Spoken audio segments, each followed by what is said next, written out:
Good afternoon. This is the third episode. This is a special place because we are at Hans-Bernd Schäfer home. Hans-Bernd Schäfer is a professor of law and economics, well known for moving this science or interdisciplinary approach into Europe. The reason we are meeting is not just about the book, it's more about the talk, but I want to mention that so far we have the joint project in Poland. This is Economic Analysis of Civil Law, Volume 1. In a few weeks there will be the second volume, which will cover the book, which became quite famous in Germany with many editions. That means the book devoted to the economic analysis of law. This book is in many editions. One of them which I brought to the table is the Portuguese one, which became the best-selling,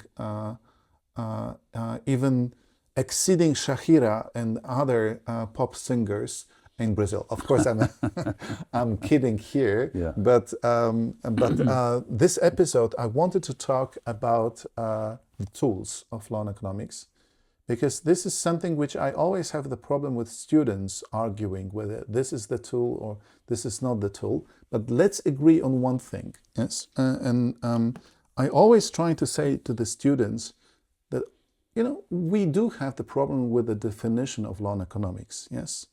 Some people would say it's defined through the tools, economic tools. Some say that it defines through policy goals, yes? Okay. But in general, we would say that the anchor is efficiency. Yes, this is the term which puts, the foundation of law and economics, which means that the law, because this is the subject of law and economics, yes, must be efficient. Yes, or we strive to be efficient. But one thing which we need to stress, Hans-Bernd, if you allow me, yes, that this is a different reasoning from lawyers, because lawyers usually associate efficiency with something which is effective. Yes, that means that there is something and then you get the result. Efficiency is a different term in economic sciences, correct? Yeah, I'm glad that you make this point, and this is something which economists often forget. But when you are teaching in a law faculty, you immediately learn that efficiency is often used in popular language in a totally wrong way. When we economists talk about efficiency, we mean a state of society in which all possibilities are exhausted to make people better without making some people worse off. That is a state of efficiency.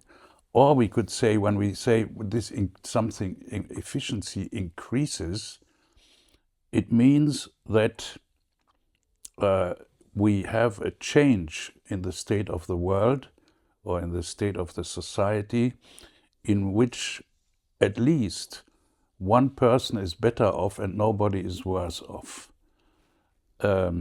So that is something, if one would ask anybody whether this is a good thing to realize possibilities to make some people better off without making anyone worse off, then everybody would say this is obvious or something like that. But this idea is a centerpiece of economics, which is not understood by many people. Yes, but we have to be clear as well that even in economic sciences, when you say efficiency, then you would need to ask the question, which efficiency, yes? Because we have allocative efficiency as well as we have productive efficiency, yes? And the way I try to explain to students What is the difference? Well, we have also dynamic one, but I do not understand it, you know. Whatever I read, everybody puts everything in dynamic efficiency, in my humble opinion, yes? But let's concentrate on those two, yes? When I say allocative efficiency, then at least we try to ask the question, who should be given the right, yes? Yes. Yes. Who should be the most efficient user of the right, yes? To whom we shall allocate the right. In case of the productive efficiency, I think this is the best example to think about the court, yes? Because this is something which the judges do not like to talk to me, because I tell them that they work in the factory. The factory is called the factory of justice. They produce the product which is called the verdict, yes? Yes. So whatever we put into the verdict, yes, then this is productive efficiency, yes? What could be something which pushes us towards better productive efficiency? Technology. What could be the technology? It could be procedural code, yes, which makes the process more efficient in terms of fast. And always we have to insist that the quality must be assured. Yes, that means that the product you get must be also of a good quality. Yes, so with efficiency we may play, and we have to be very clear when we explain what efficiency is. But what would you say? It's more allocative or productive efficiency more important within law and economics? Oh, I think it is the fundamental concept is simply that we should realize any changes, productive changes, allocative, or whatever it is, we should accept and support all changes which make some people better off without making other worse off. That is the basic idea. And that is often in everyday language and in the language which which colleagues from the law faculties, but also law students have difficulties with when they say, yeah, somebody works efficiently and so on. That is not, efficiency is a fundamental concept of a social ethics. And let's insist on one more thing, yes, Yeah. Hans-Bernd, if you allow me, yes? Because when I talk with lawyers, they think that we are egoists, yes? That means that we only concentrate on individuals, yes? Yeah. Law and economics, it's welfare economics, yes? Yeah. Okay, and we have to insist, yes? That indeed we implement the tools which try to explain individual behavior, yes? Yeah. But what it matters for us, it's what the society gains, yes? This is welfare economics. Yes? Exactly, yes. So that means, indeed, and that's something which I have always the problem to talk with my colleagues from law, yes? They want to get the result, yes, of individual case. And I always tell them, yes, indeed, someone wins here or there, but we have to think about the society, yes? If we implement this kind of reasoning within this individual verdict, yes, what kind of impact it gives on the society? Yeah, this is true. I fully understand. I fully agree with this. And I have to say that, before we have talked about people like Gehring, for instance, and that's Zweck im Recht and things like that. And he and people who think like him, they are fully aware of this. So you'd never have problems, at least in Germany, with people who understand legal norms as instrumental for improving somehow the society. Somehow. That must not be welfare. It can be many different things. But if you have this idea that if you think like that, that you say, well, legal norms should improve something in society that must not be efficiency, but can be, and efficiency is important and so. But you never have arguments with such people who understand the teleological structure of the law. Yes, but efficiency is the anchor, yes? But we have many tools in economic sciences which we can implement to the law, yes? To the law reasoning, economic reasoning, yes? One of them is game theory. Game theory, it existed before the Second World War, but of course we know von Neumann, who wrote a famous book, and then because this is the tool, mathematical tool to explain the human behavior, it has been widely used and frequently used for establishing military behavior and the consequences of, let's say, atomic wars. That was something 50s, 60s. But of course, we use a theory of games within analysis of law, correct? The game theory became interesting for economists. Not so much by Neumann-Morgenstern theory, these zero-sum games, but for those games in which rational behavior leads to lose, both parties lose, or at least the both players lose if they behave rationally. Because there is an equilibrium, a so-called what we call bad equilibrium in economics.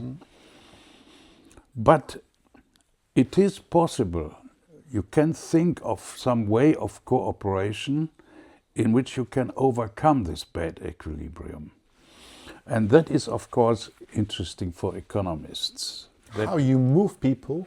How you move people away from realizing the bad equilibria. That is about game theory, when they are in a strategic interaction, and when they when let's say we have two players, A and B, and A can say, oh, when I do this, I will gain a lot, but if the others do this, I lose a lot, so we both lose a lot, but we cannot do anything about this. And then to find methods and change perhaps the structure of the game somewhat, in which you can move from a bad equilibrium to a good equilibrium, in which the rents from cooperation for both can be realized, from a lose-lose constellation to a win-win constellation. That made, these ideas made game theory interesting for economists, because economists have, for the study of war, that these zero-sum games might be a good thing, but not for the study of economics. I think the first, von Neumann and Morgenstern, that was more for mathematicians, yes? Because they love those matrices and calculating who wins. But you see, this Nash equilibrium, this concept of Nash equilibrium is also pretty, of course. And by the way, mathematical. Indeed. But it uses these fixed point theorems and so on. Nash showed that always a Nash equilibrium exists under these assumptions under some mathematical assumptions, and that is he used theorems which were, when he developed this concept, only 10-15 years old, mathematical concepts of fixed point theorems.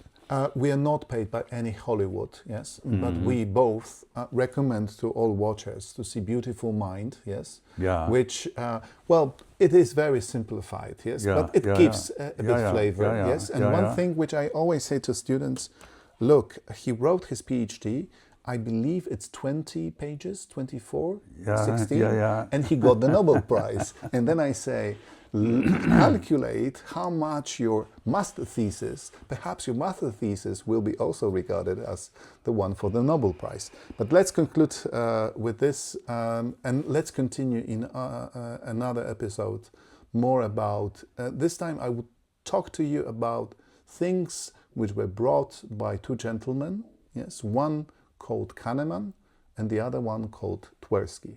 Yes. Thank you very much.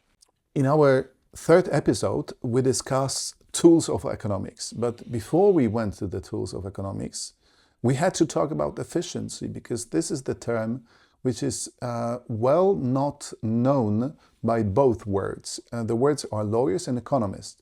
One part of the world thinks efficiency is all about success. That means that you get the result. That means that it's something which is effective. And the other part, you have to listen to the episode, how economists think about efficiency.